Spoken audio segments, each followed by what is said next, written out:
Have you guys heard of these captions on social media before? I'm taking a solo vacation to Miland. Another one is, I'm indulging in some much-needed me o'clock. I'm treating myself to a little me spa time. Wow, me spa time. I'm having a me day and only schedule is to relax and enjoy. Wow. So today's topic, guys, it's why me time is important.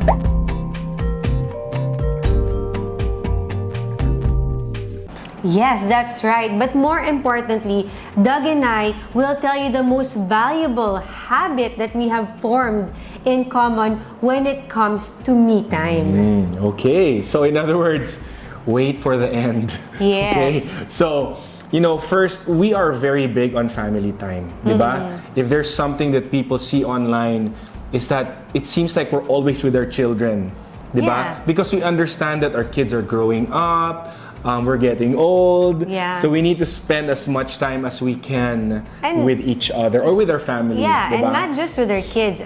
Maski our time together as a couple, diba? We really cherish it and we Yeah. really make time for it, diba?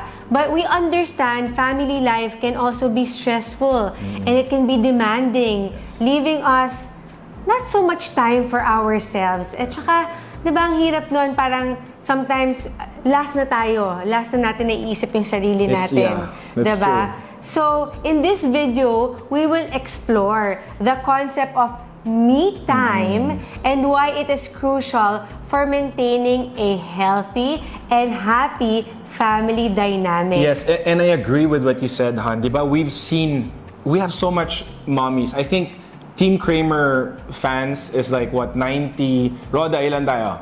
95, 90% women? I think, diba? yeah. And a lot of them are moms. And a lot of the questions that they're asking is, how do you find time for yourself despite gaano ka busy sa household o sa work, especially those working moms? Diba? How can we be able to better serve our family? Diba? You know, we always hear how women like to spend their me time. But, I never also got to ask you, honey, even if I see it, how do you like spending your me time? I'd like to Okay. hear it from a guy's point of Okay. view. So, kanya-kanya yan, diba? Every person varies from how they want to spend their time for themselves. But, basically to answer in general muna, what is me time? I think it's, when you intentionally find time for yourself, diba? And this is your way of sort of recharging your batteries. And I think by doing so, a little stress can be reduced, diba? And it improves your overall mood. And I can say that I love to exercise, diba?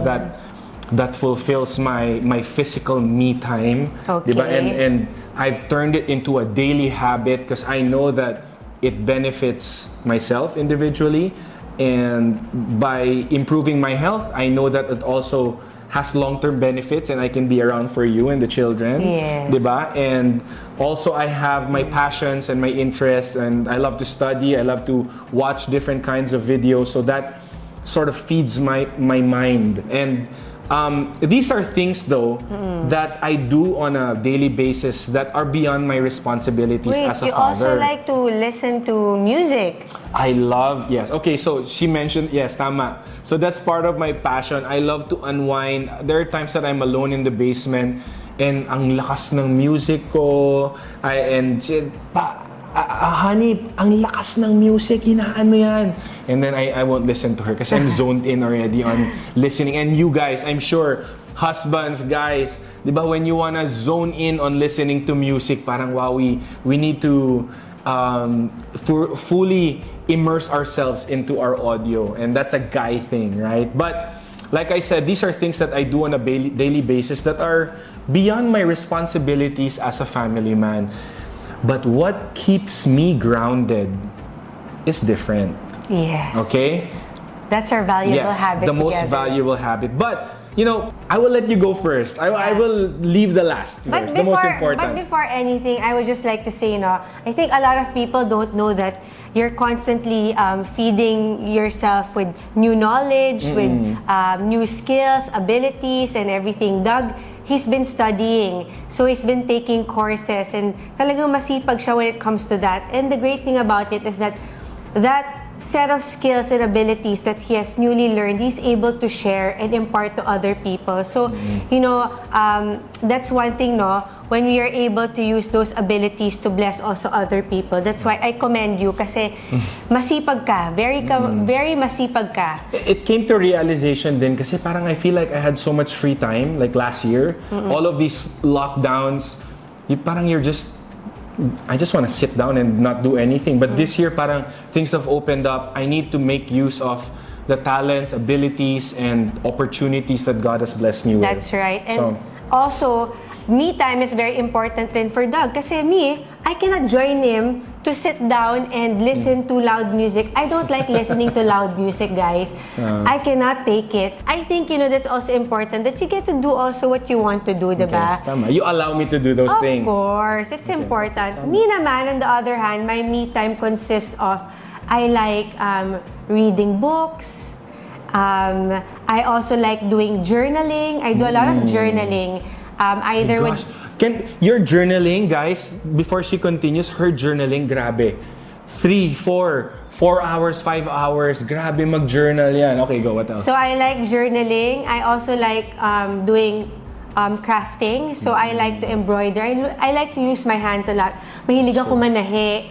I like to create things. And then I also like to write poetry. So all of my thoughts and my feelings, I write it down. So some people may diary sila. Ako naman yung diary ko is my poetry. And then on top of that, I also like to exercise. So pero yung exercise, for the most part, yung exercising, may love-hate relationship ako dyan, ha? So talagang I really have to encourage myself and remind myself that I have to also care for myself so that I can also care for my children and my husband and be able to do the things that I need to do. Diba? And then, of course, I am my own individual. So, a lot of people also don't know, I also run businesses. So, those businesses are part of my me time. It fulfills me in a way wherein I'm able to use the creativity that the Lord has given me and execute it in my passions, may it be in fashion or, you know, teaching. Although I'm not the one who teaches, but, you know, I run something that does that, okay? So, on the way also to my businesses, I'm able to think. Kasi syempre, you sit down in traffic, diba? Right. So, medyo naiisip ko yung mga kailangan kong sabihin, napagdadasal ko yung mga things na gagawin ko all throughout the day, nabigyan ako ni Lord ng energy for that, diba? So, those are a few of the things that I like to do on my own, by myself, that I don't think my husband would like to journal with me or write poetry. No, please.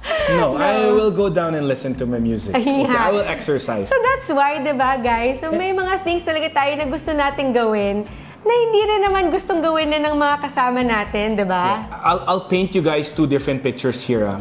So, si Chex, there are times that we are on a busy week and then we have a break.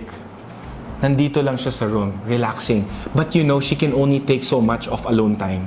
She will say, I feel like I need to do something, I need to be productive, ganyan siya.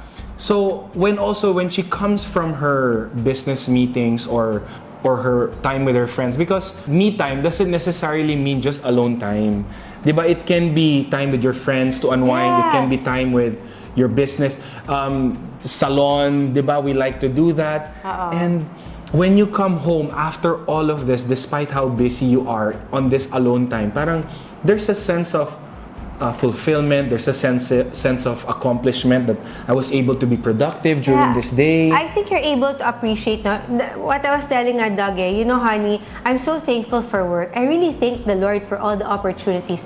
But I also thank the Lord for rest time. Kasi pag busy ako sa work, na-appreciate ko yung rest na binibigay sa akin. When I've rested enough, I also appreciate the work that the Lord gives me. So parang ano siya, no? It really helps each other. In the same way as when I spend time with my family, when I see my friends or my other family members, I'm excited to see them. Refreshing rin to hear other people's point of view, takes on things, and then we fellowship together. But at the same time, after that, I'm so excited to come home to my family, to talk to my husband, tell him how my day went, diba? That's true. So, one of the questions is, can this me time benefit family relationship? Yeah, I Diba? think so, yeah. Yeah, and I think you'll probably be less stressful because you were able to do something for yourself. You're more relaxed, less moody, Yeah, probably. it has worked for the both of Right, us, and diba? me also, when I do my exercise, I feel like I have what you call happy hormones, diba? More energy. More energy, diba? And we're ready to serve our kids in a way na parang our mind is more clearer. Yeah. Right? So, honey, with all these things that we mentioned, Mm. can we honestly say that this makes us happy? Yeah, it makes us happy, diba? I mean, that's our passion, that's physical exercise, Yeah. diba? These are things that will really make us happy, right? Yeah, it has worked for us, so we Yeah. can say that, in a way, Okay. It fulfills us in a different, in a different manner, diba? So here's a question that we both need to answer. If we didn't do any of these self-care moments or me time, palagay mo, we can go through the day. Yes, absolutely. And I think it's because we've chosen to be grounded and anchored in something more deeper than what we have mentioned. Oh, right? yes. So what is this common thing that we have for our me time? The most common thing for Cheska and I when it comes to me time, that is by far the most valuable for us, is our soul feeding. Yes. And that is our spiritual me time. Yes. I'm getting goosebumps because, it's different talaga. To be honest, I cannot. It's okay for me not to exercise. It's okay for me not to do extra passions or whatever. Pero the moment that I miss out on my spiritual me time, I'm a completely different person. Yeah, so I agree with you, honey. So our me time actually has worked to our advantage. Our me time with the Lord. Because it has made us better partners to each other, Yes. better parents to our kids, Yes. and I think also better people to everyone around us. everyone around us. Not perfect, because again, what Doug said, diba? Without his personal walk and relationship with the Lord, he doesn't think that he'll be that kind of person, Yeah. diba? Yeah. So it's not a one-time feeding; it's a daily feeding, It's diba? like a habit, and I like what you said, Han. Kasi just like the habits we have formed when it comes to exercising, Discipline, yeah. the discipline of studying, the discipline of I need to attend to business matters, diba?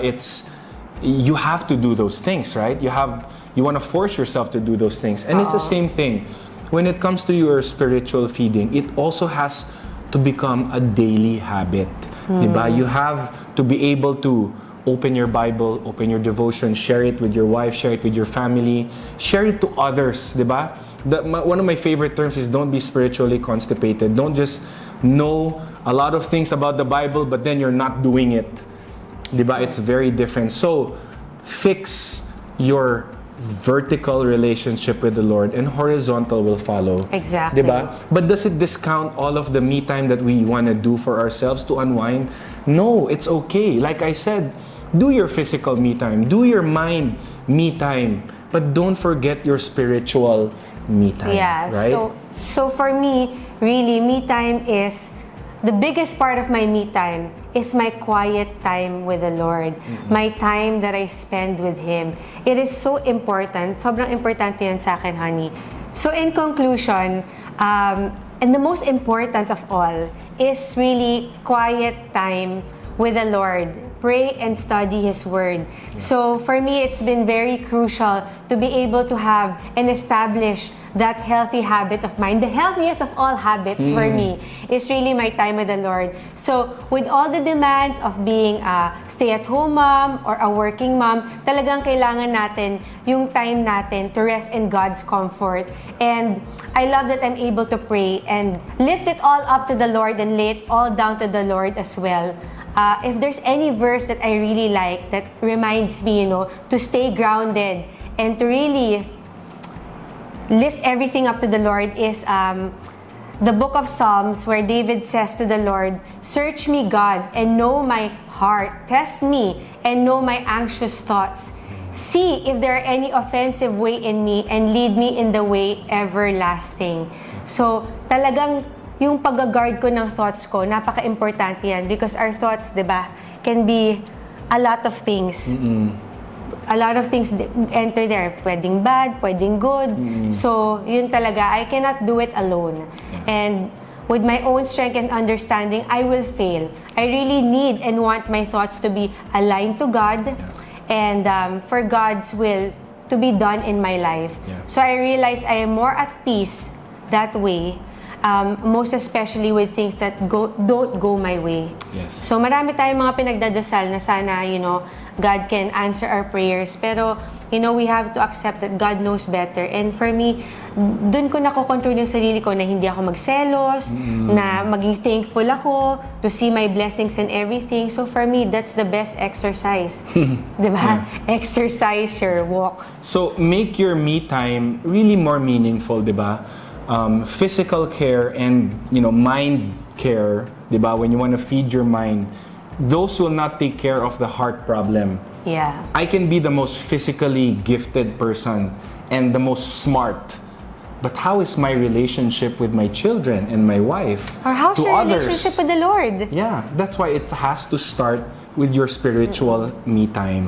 Diba? It will intertwine everything. You will enjoy everything much better. And I like this article that I found, and it said, what does all this mean practically? It means valuing drinking water while still running to Christ for living water, eating healthy food, and also letting Jesus feed and nourish our soul, and enjoying walks for exercise while also attending to your walk in the Spirit. Diba? Very So, nice. make your me time not a temporary happy one, okay? Do your hobbies, do your goals, diba? I do that. But also make your me time a very personal time with the Lord. So when the stresses of life come, we don't necessarily need to step away and have me time. That's the wrong way to do me time. Only to address those problems, diba? We can battle life's problems and struggles confidently because of the personal time we have built and spent with the Lord. Now that for me has been the best investment of personal me time I have ever done. I love that. What a Okay? great testimony. So, the concept of me time is not explicitly mentioned in the Bible, but there are verses that encourage rest, solitude, and self-care. So, I'll give two verses. But Jesus often withdrew to lonely places and prayed. That's Luke 5:16. And lastly, He makes me lie down in green pastures. He leads me beside quiet waters. He refreshes my soul. That's Psalm 23, 2-3. So, this kind of me time has been an eye-opener, not just for you guys, but for us when we were trying to research what we wanted to talk about today. And we want to also hear from you guys. Leave in the comment section below, what are your most productive me time for yourself? Diba? Let's keep the conversations going.